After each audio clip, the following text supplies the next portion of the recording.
Good morning students. आज हम electrodynamics का अगला टॉपिक लेकर आए हैं। न्यूमेरिकल बेसिस ही है। स्फीयर्स से संबंधित क्वेश्चन लेंगे। जैसे पहला क्वेश्चन है, find the electric field find the electric field at the centre of semi sphere of the radius capital R charged uniformly with charge density sigma। Surface charge density है sigma, उसके साथ में है ये क्वेश्चन। तो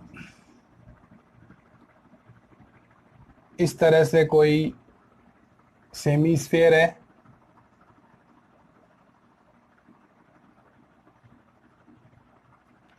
ये केंद्र वो बिंदु है और ये इसके नीचे की सतह।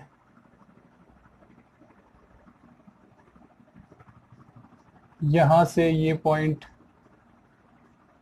आर, ये पॉइंट बी आर, ये कोण थीटा, ये डी थीटा, ये चाप आर डी थीटा, इसको इस तरह से मिला दिया। ठीक है ना। इस बिंदु P पर इस सेमी स्फेयर चार्ज डिस्ट्रीब्यूशन के कारण जो इलेक्ट्रिक फील्ड है वो डी इस ओर है। ये कोण थीटा, ये थीटा, तो ये भी थीटा एकांत विमुख कोण, और ये हो जाएगा π/2 माइनस थीटा, तो ये हो जाएगा D E cos theta minus Z cap दिशा में। ठीक है ना। ये हमें इलेक्ट्रिक फील्ड का घटक देता है।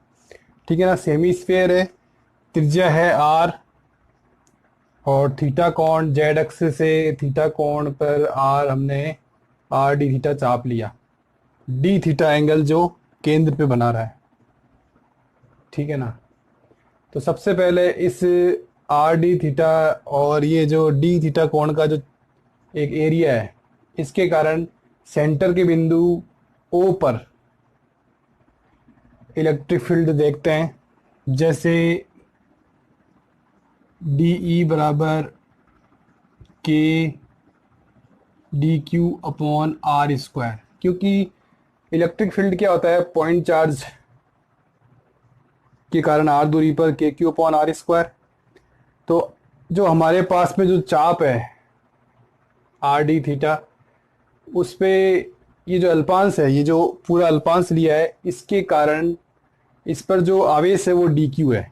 ठीक है ना। इस पर जो आवेश है वो डी क्यू है, और हमारे पास में सरफेस चार्ज डेंसिटी सिग्मा है। Charge per unit surface charge density sigma है। तो हम डी क्यू का मान क्या निकालेंगे, sigma D A. Sigma D A की जगह क्या आएगा, जैसे ये जो होता है, ये इसका साइन घटक होता है आर साइन थीटा। ये ओ डैश से ये जो त्रिज्या निकलेगी इस अल्पांश सर्किल की, वो हो जाएगी 2 पाई r साइन थीटा। ये तो परिधि हो गई, इसको गुणा कर देंगे हम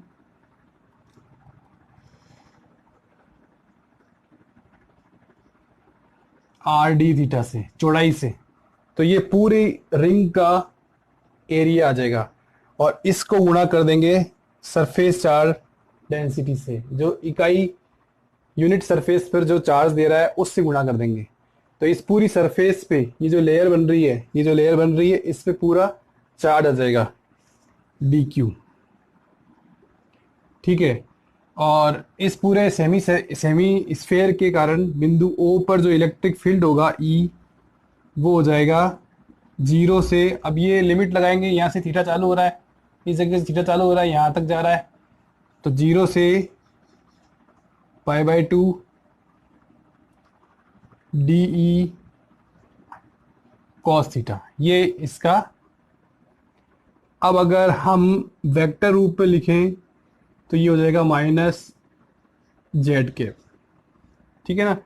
तो एक बार हम बिना वेक्टर की निकाल लेते हैं, वेक्टर फॉर्म बाद में लगा लेंगे। तो 0 से पाई बाई टू। डी की जगह क्या आएगा, K D Q upon R square cos theta. ठीक है, अब हम डी क्यू का मान रखेंगे 0 से pi by two K upon R square. D Q की जगह क्या आएगा, sigma 2 pi R sine theta R D theta, ये चौड़ाई है उस अल्फांस की, और कॉस थीटा ये आ जाएगा। ठीक है ना। अब यहाँ पर जो इंटीग्रेशन है वो थीटा के सापेक्ष है। किसके सापेक्ष है, with respect to theta.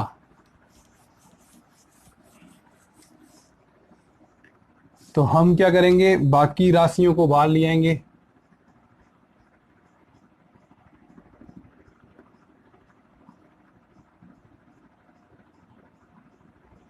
Sigma के, ये आर स्क्वायर कैंसिल, सिग्मा के पाई, और देखते हैं क्या आता है।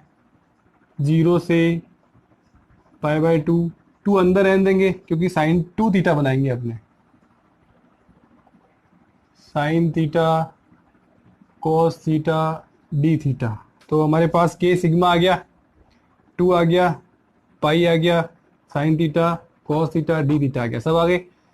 फिर अपने सिग्मा के पाई लिखेंगे और 0 से पाई बाई टू, और ये हो जाएगा साइन 2 थीटा डी थीटा। ठीक है ना। अब सिग्मा के पाई, इसका इंटीग्रेशन करेंगे। हम जानते हैं कि साइन का जो इंटीग्रेशन होता है वो माइनस में कोस में होता है। साइन थीटा का जो इंटीग्रेशन होता है माइनस कोस थीटा होता है, और साइन 2 थीटा का इंटीग्रेशन करेंगे तो 2 का भाग लगेगा। ठीक है ना, साइन 3 थीटा का भाग लगेगा, 3 थीटा का करेंगे तो 3 का भाग लगेगा। तो इस तरह से ये हो जाएगा माइनस का साइन का क्या होगा, कोस, कोस 2 थीटा अपॉन 2, 0 से पाई बाई टू, ये हमारे लिमिट्स लग जाएगी। तो हम लिमिट्स को सोल्व करने के लिए क्या करते हैं, पहले ऊपर वाली लिमिट को लिखते हैं, फिर नीचे की लिमिट को माइनस करके। तो सिग्मा के pi minus cos 2 pi by two upon 2, minus minus plus हो जाएगा क्योंकि घटेगी छोटी लिमिट, नीचे वाली लिमिट घटती है, और कॉस 0 अपॉन 2 ये आएगा।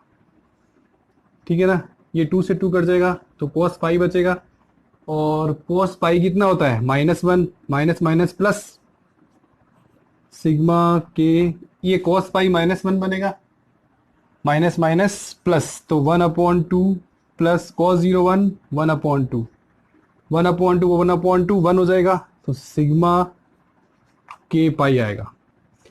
अब अगर इलेक्ट्रिक फील्ड को हम वेक्टर फॉर्म में लिखें तो -z के आ जाएगा। ये हमारे पास में इसका आंसर आएगा। इसको और अगर मॉडिफाई रूप में लिखें तो k का मान क्या होता है, 1/4 पाई एप्सिलॉन 0 एप्सिलॉन नॉट। तो E का मान आ जाएगा sigma pi upon 4 pi epsilon naught minus Z cap, pi से पाई कैंसिल, तो इलेक्ट्रिक फील्ड जो हमारा आएगा सेमी स्फेयर के कारण sigma upon 4 epsilon 0 minus Z cap. जब surface charge density, uniform surface charge density sigma हो, तब ये हमारे पास में आएगा सेमी स्फेयर के कारण। ठीक है ना। अब अगला क्वेश्चन करते हैं। आपको ये क्वेश्चन अगर समझ में आ रहे हो तो आप ज़रूर कमेंट कीजिए। मैंने अपनी तरफ से पूरी कोशिश करी है आपको क्लियर करने की।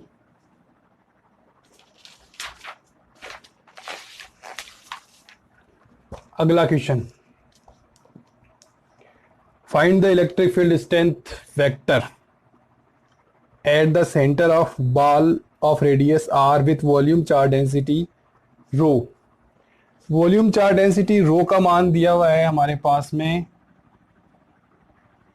ए डॉट आर, ठीक है ना, ये मैंने लिख दिया है, इक्वेशन में दिया हुआ है। वेयर ए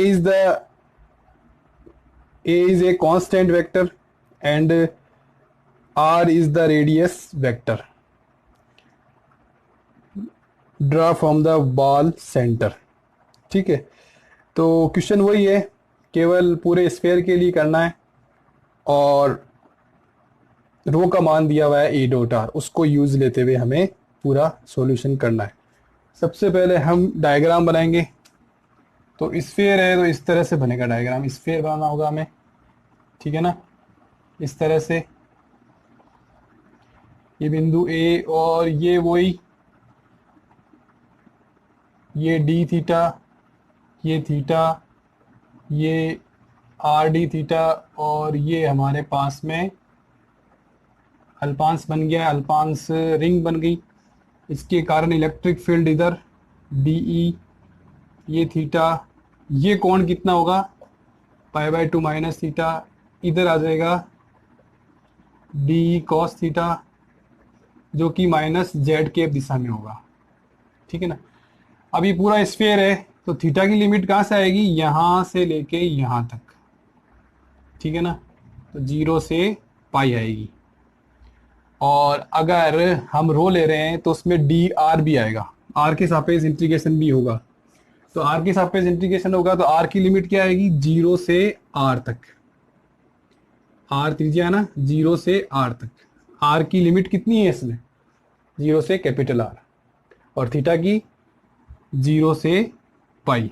ये पूरा नहीं लेते हैं अपने, इसमें इतना लेते हैं, जेड एक्सिस पे और पढ़ोगे तो आपके और स्पष्ट होगा, ठीक है ना, क्योंकि थीटा अपने इसमें यहाँ से नापते हैं, यहाँ से लेके यहाँ तक 0 से पाई लेंगे। तो हमारे पास में जो अल्पांश के कारण जो इलेक्ट्रिक फील्ड होगा वो होगा K D Q upon R square, और डी क्यू बराबर होगा, वो होगा रो डी वी, ठीक है ना। और जहाँ आर थीटा फाई कोऑर्डिनेट्स हों वहाँ डी वी कितना होता है वो आपने पढ़ा होगा शुरू में, डी क्यू बराबर क्लासिकल मैकेनिक्स में rho 2 pi R sine theta R D theta D R, ये होता है, ये पूरा डी वी है, क्या है, डी वी, ठीक है ना। और हमारे पास में जो इलेक्ट्रिक फील्ड होगा वो कितना होगा,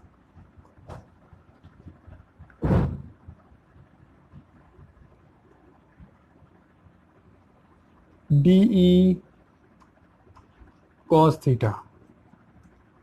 तो डी का मान रखेंगे rho 2 pi R sine theta R D theta D R और कॉस थीटा, ठीक है ना।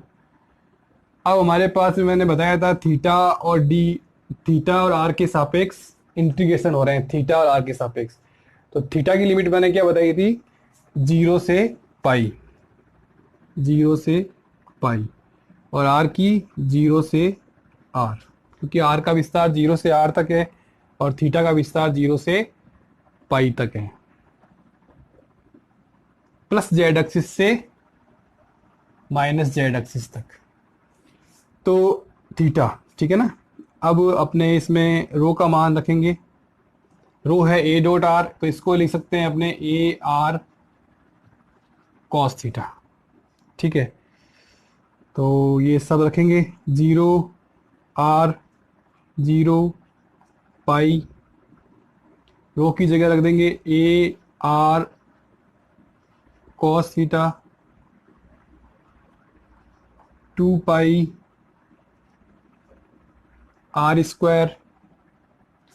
एक अपन ने डी का मान रखा K D Q upon R square, तो K upon R square upon ने लिया नहीं, केवल अपन ने डी क्यू ले लिया क्योंकि बड़ी राशि है तो अपन ने ध्यान दिया नहीं, तो के अपॉन आर स्क्वायर भी आएगा,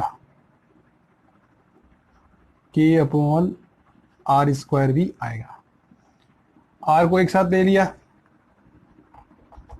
sine theta cos theta D theta D are, इस तरह से हमने लिख लिया। और ये आर स्क्वायर से आर स्क्वायर कैंसिल, ठीक है।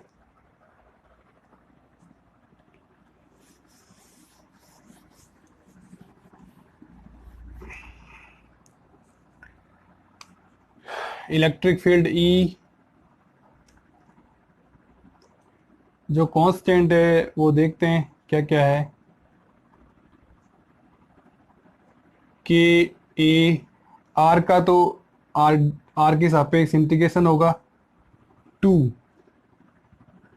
के ए पाई, के ए 2 पाई, और कुछ नहीं है ना, ठीक है। ये आ जाएगा 0 से आर आर डी आर और 0 से पाई। अब क्या बचा, cos square theta sine theta D theta. ये हमारे पास में दो इंटीग्रेशन आ गए एक साथ मल्टीप्लाई में। और इलेक्ट्रिक फील्ड की दिशा में माइनस जेड के दिशा में।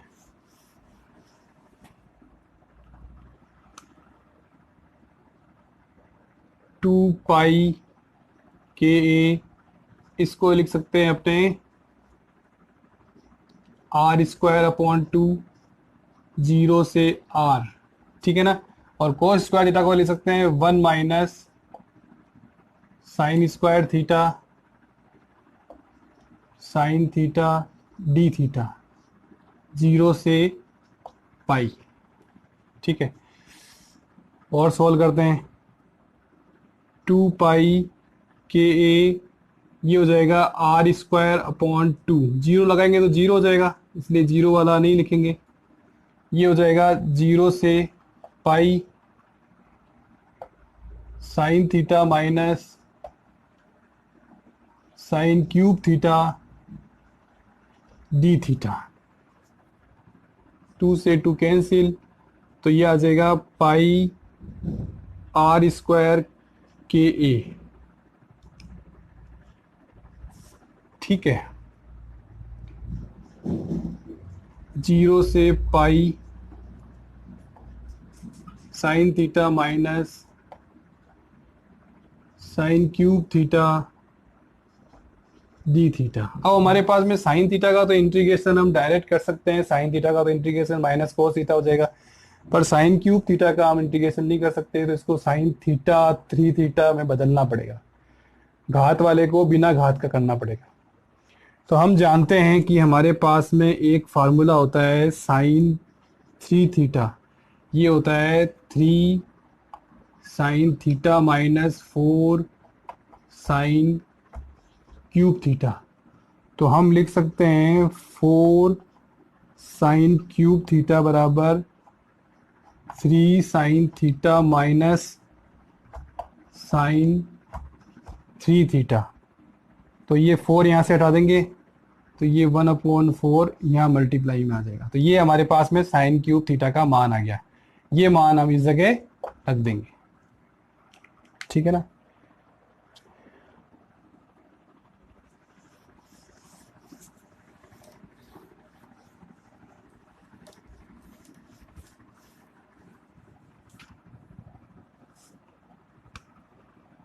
तो इलेक्ट्रिक फील्ड आएगा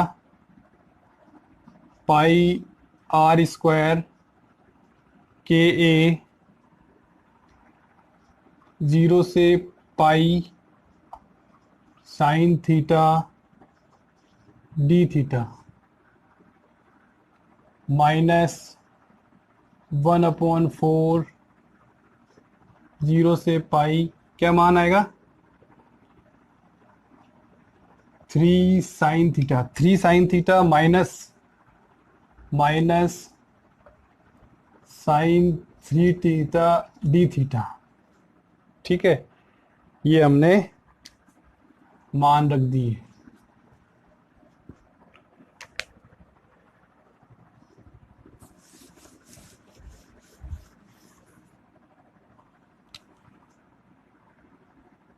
पाई आर स्क्वायर के ए। साइन थीटा का इंटीग्रेशन क्या होगा, माइनस कोस थीटा। लिमिट एक साथ ही लगा देते हैं, चलो अलग अलग लगा देते हैं। 0 से पाई माइनस 1/4। 3 साइन थीटा क्या होगा, माइनस 3 कॉस थीटा। ये भी साइन 3 थीटा का minus minus plus cos 3 theta upon 3। ये इंटीग्रेशन किया है हमने, ठीक है ना। और ये लिमिट लग जाएगी 0 से पाई, ठीक है। पाई आर स्क्वायर के ए, ये आएगा minus cos pi plus cos 0। ये माइनस 1/4। ये लिमिट आएगी -3 कोस पाई प्लस 3 कोस 0 प्लस कोस 3 पाई/3 माइनस कोस 0/3। ये लिमिट्स आ जाएगी, ठीक है ना। एक बार इस थीटा की जगह पाई रखा, एक बार 0 रखा माइनस में, तो माइनस माइनस प्लस हो गया। फिर एक बार 3 थीटा की जगह 3 पाई रखा, फिर माइनस कॉस 0/3। ये हमारे पास में वैल्यूज आ गई। पाई आर स्क्वायर के ए, कोस पाई कितना हो जाएगा, -1 प्लस 1 कॉस 0 प्लस 1, ये 2 हो गया। माइनस 1/4, ये माइनस होगा कोस पाई, तो ये प्लस का 3 होगा। ये भी प्लस का 3 प्लस कोस 3 पाई माइनस का होगा, तो ये माइनस का 1/3। ये भी माइनस का 1/3 कॉस 0/1 होगा, ठीक है ना। तो ये दो बार आगे 3 3 -1/3 -1/3 इस तरह से। तो हम क्या करेंगे, कैसे ही कर लो, सोल्व तो करना ही है। ये हो जाएगा 2 -1/4, ये 6 -2/3, ठीक है ना।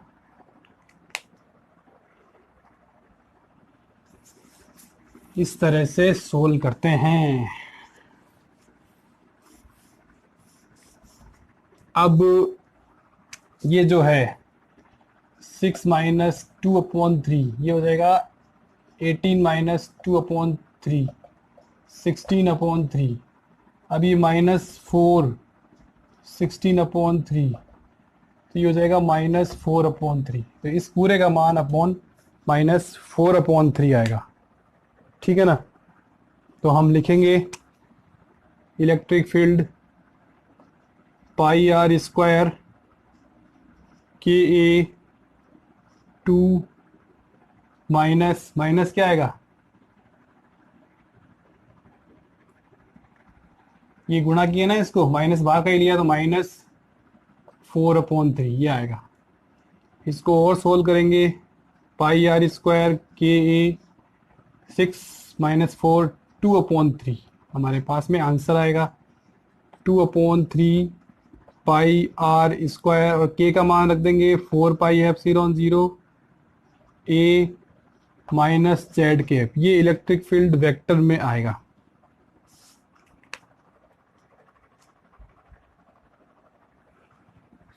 ठीक है ना। पाई से पाई कैंसिल, 2 से 4 कैंसिल, 2।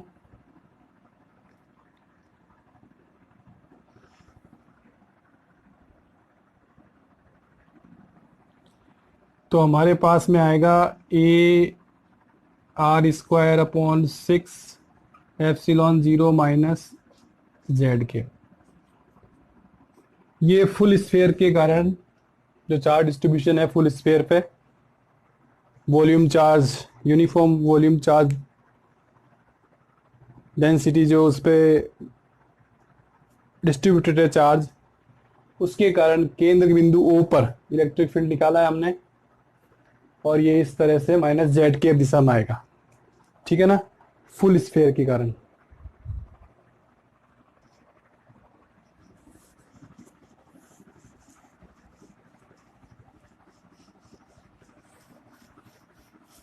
इसी प्रकार से अगर जैसे हमने क्या करा है, इलेक्ट्रिक फील्ड स्ट्रेंथ वेक्टर निकाला है centre of a ball of radius R with volume charge density rho बराबर ए डॉट आर, ये हमने अभी किया है। ठीक है ना। अगर हम वॉल्यूम चार्ज डेंसिटी के साथ न लेकर सरफेस चार्ज डेंसिटी लें, अगला क्वेश्चन ये है हमारा, जैसे sphere of radius R carry a surface charge density of sigma बराबर A dot R, where a is a constant, vector r is the radius vector of a point of the sphere related to the center. Find the electric field strength vector at the center of sphere. Electric field strength vector at the center of sphere. ये हमें निकालना है। तो diagram तो same to same है, जो दूसरे question बनाया है वही नहीं बनाते diagram, same to same diagram है। बस इसमें ये ध्यान रखना है रो की जगह हमें सिग्मा लेना है। तो हमारे पास में जो डी क्यू का मान आएगा वो सिग्मा डी ए आएगा। सिग्मा क्या है? सरफेस चार्ज डेंसिटी है, यूनिट सरफेस पर चार्ज है, उसको सरफेस से मल्टीप्लाई कर देंगे तो सरफेस पर, उस सरफेस पे चार्ज आ जाएगा। सरफेस हमारे पास में डी ए है अल्पांश की, तो डी क्यू का मान आ जाएगा। तो सिग्मा इसकी जगह हम लिख सकते हैं 2πr, जो हमने पहले क्वेश्चन में किया था वही इसकी जगह मान रखेंगे। ठीक है। और वही K D Q upon R square, ये इलेक्ट्रिक फील्ड डी होगा, और इलेक्ट्रिक फील्ड ई का मान क्या हो जाएगा? D E cos theta. ठीक है ना। और सिग्मा का मान दे रखा है इस बार ए डॉट आर, और ए आर कॉस थीटा। चूंकि आर बराबर आर फिक्स है, क्योंकि जो स्फीयर की जो रेडियस है वो कैपिटल आर ही है, तो ये हो जाएगा ए आर कॉस थीटा। ठीक है ना। तो हम मान रखेंगे डी की जगह के, डी क्यू की जगह ए R cos theta 2πr sign theta R D theta, और नीचे आ जाएगा आर स्क्वायर, और एक कॉस थीटा और आएगा ये वाला। ठीक है। आर स्क्वायर से आर स्क्वायर कैंसिल, बाहर थीटा की लिमिट क्या आएगी? क्योंकि ये पूरा स्फीयर है तो मैंने बताया था प्लस जेड से माइनस जेड, जीरो से पाई, तो हमारे पास में बाहर कांस्टेंट आ जाएगा 2π के ए। ठीक है। आर के सापेक्ष इंटीग्रेशन नहीं है तो आर भी बाहर आ जाएगा, जीरो से आर। वैसे भी आर कांस्टेंट ही है तो वो बाहर ही आएगा, नहीं तो स्मॉल आर लिख के उसका इंटीग्रेशन करते अगर डी आर होता तो। क्योंकि हम सिग्मा लेके कर रहे हैं, सरफेस चार्ज डेंसिटी लेके कर रहे हैं, इसलिए डी थीटा ही आएगा, और ये आ जाएगा cos square theta sine theta D theta.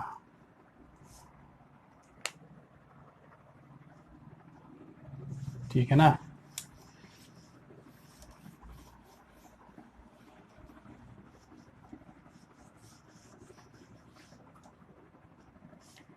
फिर इलेक्ट्रिक फील्ड क्या आएगा? 2π के ए आर। ठीक है। कॉस स्क्वायर थीटा की जगह क्या आएगा?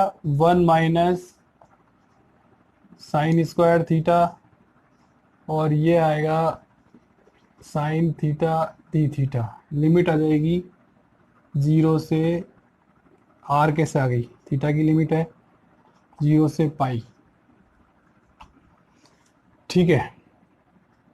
2π के ए आर, ये आ जाएगा साइन थीटा माइनस, अभी किया था अपन ने, साइन क्यूब थीटा जीरो से पाई, डी थीटा जीरो से पाई। इंटीग्रेशन करेंगे तो कोस आएगा ना, साइन थोड़ी आएगा, अभी तो गुणा किया है सिर्फ। ठीक है। तो हमारे पास में साइन 3 थीटा का मान कितना होता है? 3 sine theta minus 4 sine cube theta. तो साइन क्यूब थीटा का क्या मान आएगा, three sine theta minus sine 3 theta upon 4, ये हमारे पास में वैल्यू आएगी। ये वैल्यू हम उसमें रख देंगे बराबर 2 पाई के ए आर।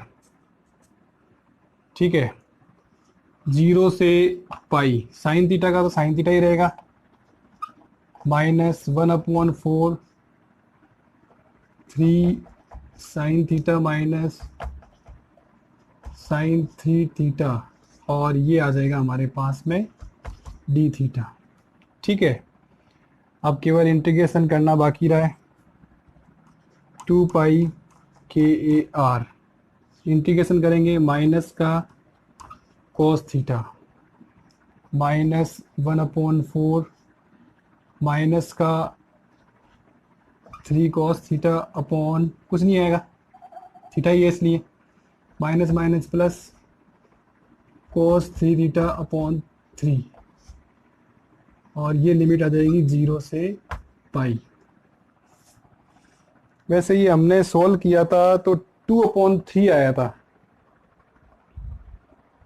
अगर अपने इसको डायरेक्ट